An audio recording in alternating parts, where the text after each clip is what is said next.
Welcome to this explainer. Today, we're going to dive right in and destigmatize the infamous green-eyed monster, unpacking the absolutely fascinating mechanics behind our deepest insecurities. You know that sudden pang in your chest when someone else achieves your dream, gets that promotion, or starts chatting up your partner at a party?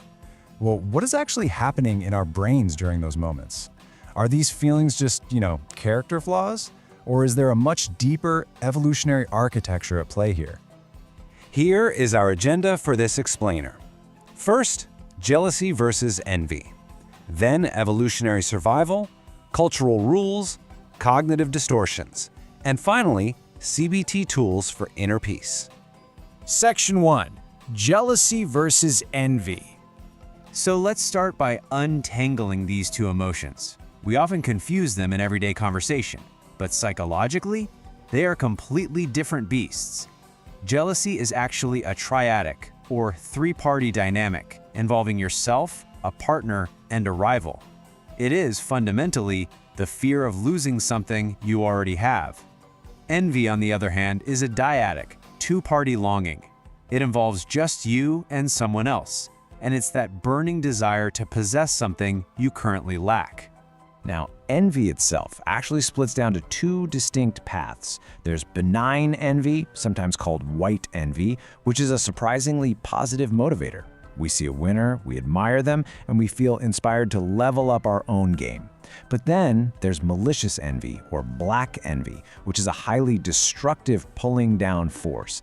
This one is rooted in hostility, deep resentment, and a real desire to see that other person stumble. Section 2. The evolutionary survival purpose. Seriously, why did we evolve to feel these agonizing emotions in the first place? Well, evolutionary psychology reveals that they aren't character flaws at all. They're actually ancient survival tools. Think about it. In a world of finite resources, if our ancestors didn't fiercely guard their food, their status, or their mates, they simply wouldn't have survived long enough to pass on their genes to us. The really crucial point here is what evolutionary psychologists call strategic interference. Basically, this is a visceral alarm bell that rings loud and clear when our survival or reproductive fitness is threatened by a rival. It's literally like a smoke detector going off in your brain. It's an incredibly potent signal forcing you to drop whatever you're doing and neutralize that threat to your social standing. Furthermore, jealousy is heavily influenced by the endowment effect. This is our inherited psychological tendency to assign far greater economic and emotional value to what we already possess. Because of this deep-seated bias, losing a relationship doesn't just feel like a minor setback, it feels like an absolute catastrophic theft. Section 3. Cultural rules of possessiveness. So, while our evolutionary hardware is pretty universal, the cultural software running our jealousy varies wildly. Just look at the stark contrast here. In Western individualistic cultures, jealousy is often viewed as this private shame that needs to be hidden, right? Like it's a sign of personal insecurity. But over in many honor-based collectivist cultures, it's actually publicly expressed. It's sometimes even expected as a vital defense of family reputation, acting as evidence of true passion. Now fast forward to today.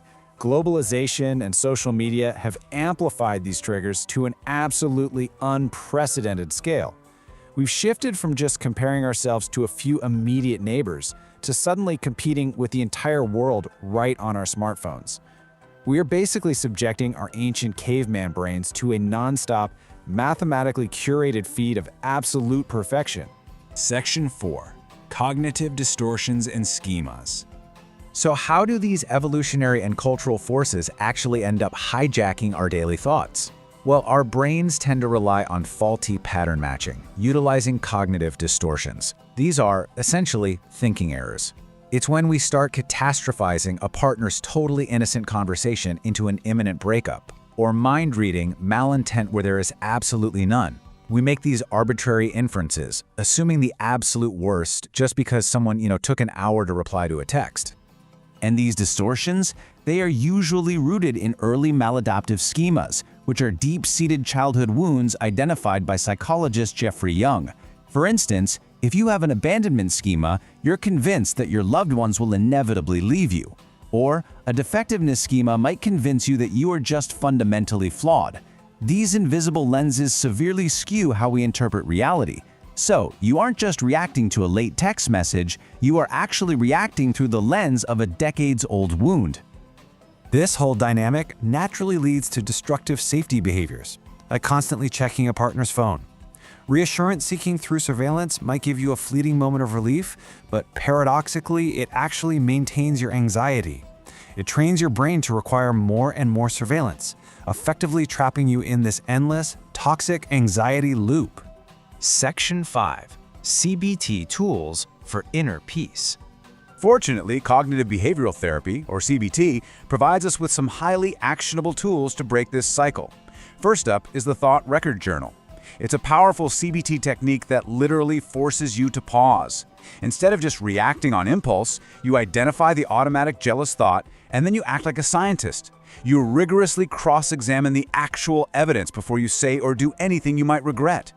Then, by applying Socratic questioning, we can really start to challenge those irrational assumptions. Slowly asking yourself, does this thought actually help me or harm me? Or, what's the most realistic explanation here?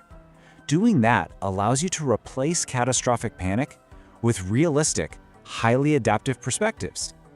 Next is mindful detachment. This is a brilliant technique from emotional schema therapy, where you simply observe the feeling of jealousy as a passing mental event.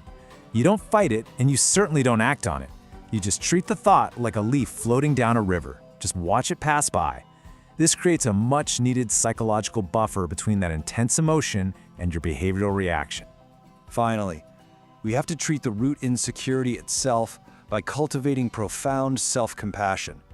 This means we actively reduce our reliance on external validation, maybe by writing supportive letters to ourselves or practicing positive self-talk. Because at the end of the day, when you feel genuinely secure in your own worth, those external threats simply lose their power to disrupt your peace of mind. So what's the big takeaway here? Well, it really comes down to its choice. Instead of hiding it as some shameful secret, what if you viewed your next pang of jealousy strictly as clinical data? Data pointing directly toward a powerful opportunity to heal those old wounds and level up your personal growth. Thank you so much for joining me for this explainer, and I really challenge you to put these tools to work the next time the green-eyed monster pays you a visit.